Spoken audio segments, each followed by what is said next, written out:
बड़े बड़े गड्ढे हैं, गड्ढों में ही ब्याह है। यानी इनका ये कहने का मतलब है सिर्फ इन्होंने फीते इन्होंने केवल वादे करे और वो वादे धरातल पर नहीं उतर आ रहे हैं, इसलिए अब बदलाव की तरफ अग्रसर हो चुके हैं।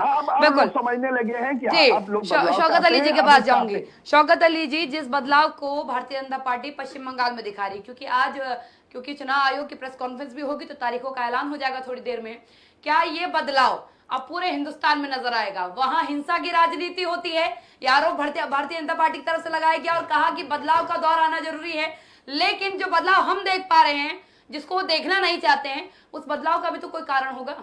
देखिए काव्या जी, एक बात आपने बहुत अच्छी कही, जो बदलाव हम सब आप देख रहे हैं उसको भारतीय जनता पार्टी नहीं देखना चाहती। देश के जो प्रधानमंत्री उनके संसदीय क्षेत्र से आज एक बहुत बड़ा मैसेज दिया नौजवानों ने। ये वही नौजवान है काव्या जी जिनके पिताजी धरने पे बैठे होंगे, ये वही नौजवान है जो आज शासन चुनाव लड़कर जीत रहे हैं। तो इनकी समझ में आ रहा है, नौजवानों को समझ में आ गया कि हमारे पिताजी सड़कों पे धरने पे बैठे हैं और भारतीय जनता पार्टी सुनने को तैयार नहीं। तो कहा जाता है ना, किसान और जवान, ये वही जवान है जो देश की सरहदों पे भी रहते हैं, ये वही जवान है जो आज देश की स्थिति को सही करने का भी काम करते हैं। इसलिए उन नौजवानों को समझ में आया और इसीलिए ये तो छोटा चुनाव है, मुझे लगता है जो आने वाले चुनाव होंगे, विधानसभा चुनाव होंगे, वो बड़ा परिणाम देखने को मिलेगा। और रही बात, शौकत अली जी बड़ी चेतावनी दे जाते हैं अगर कोई गंभीरता से ले ले तो। बिल्कुल बिल्कुल, अगर आप गंभीरता से, देखिए भारतीय जनता पार्टी इन चुनाव को हो सकता है गंभीरता से ना ले रही हो, क्योंकि अहंकार में डूबी। अहंकार में इसलिए कहूंगा, आपको शायद काव्या जी याद ना हो, मैं याद दिलाना चाहूंगा, अभी थोड़े दिन पहले टिकैत साहब ने कहा, क्योंकि वो भारतीय जनता पार्टी के वोटर भी है और पूर्व में समर्थक भी रहे हैं, उन्होंने स्वयं कहा कि यदि राजनाथ सिंह साहब मेरे मंच पे आ जाए, हमसे वार्ता करनी, तो सारी समस्या का समाधान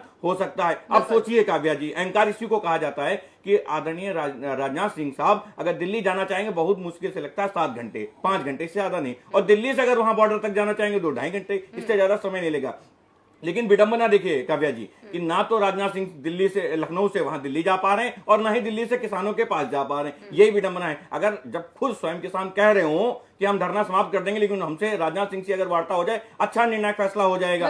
लेकिन भारतीय जनता पार्टी का अहंकार देखिए, फैसला हो जाएगा, एक घंटा लगेगा अगर आप राजनाथ सिंह को बैठा दें हमारे साथ। तो ये भारतीय जनता पार्टी का जो अहंकार, हम लोग कहते हैं विपक्ष में बैठ के हम लोग कहते हैं कि भारतीय जनता पार्टी आज अहंकार में डूबी हुई। अहंकार यही है कि आज दिख रहा कि स्वयं दल का नेता, आपकी पार्टी का नेता, आपकी पार्टी में मिनिस्टर, उसके बावजूद वो इतने स्वतंत्र नहीं है कि वो जाकर किसानों से बात कर सके। ये वही राजनाथ सिंह है, जब एक बार आंदोलन चल रहा था और राकेश टिकैत साहब आंदोलन कर रहे थे, तो इन्होंने कहा था वहां मंच पर खड़े होकर कि राकेश टिकैत साहब की अगर मुझे पहले पता चल जाता तो मैं जल्दी आ जाता। लेकिन आज देखिए उनके पैरों में बेड़ियां डाल दी गई हैं। अगर आप सच में किसानों के हितैषी हैं, भारतीय जनता पार्टी सच में किसानों के हितैषी है, तो मुझे लगता है राजनाथ सिंह को भेज देते अब तक। उनको बहुत ज्यादा की बात भी की गई थी, तो कॉल भी पहुंच चुकी होती, क्योंकि किसानों को तो प्रधानमंत्री मोदी पर भी भरोसा है। खुद टिकैत साहब ने कहा कि हम वोटर हैं, उनके हमने वोट दिया उन्हें, अगर वो हमसे बात कर ले तो हम भी भरोसा जता दे। अतुल जी, इन बदलावों के लिए मैं एक तरीके से कहूंगी कि कांग्रेस को भी कहीं ना कहीं गुजरात में तस्वीर को समझना होगा। गुजरात में पहले वो एक बड़ा विपक्षी दल था, आज आम आदमी पार्टी बड़ा विपक्षी दल बना है। ये सबके लिए चेतावनी होते हैं। छोटे छोटे चुनाव आपको बता देते हैं कि कुछ चीजें हैं जिन पर आपको काम करने की जरूरत है, जनता उनसे संतुष्ट नहीं है। अगर इन पर भी ध्यान नहीं दिया गया तो क्या लगता है आपको आगामी समय भारतीय जनता पार्टी का क्या होगा, या फिर यही हाल चलता रहेगा कि जहां चुनाव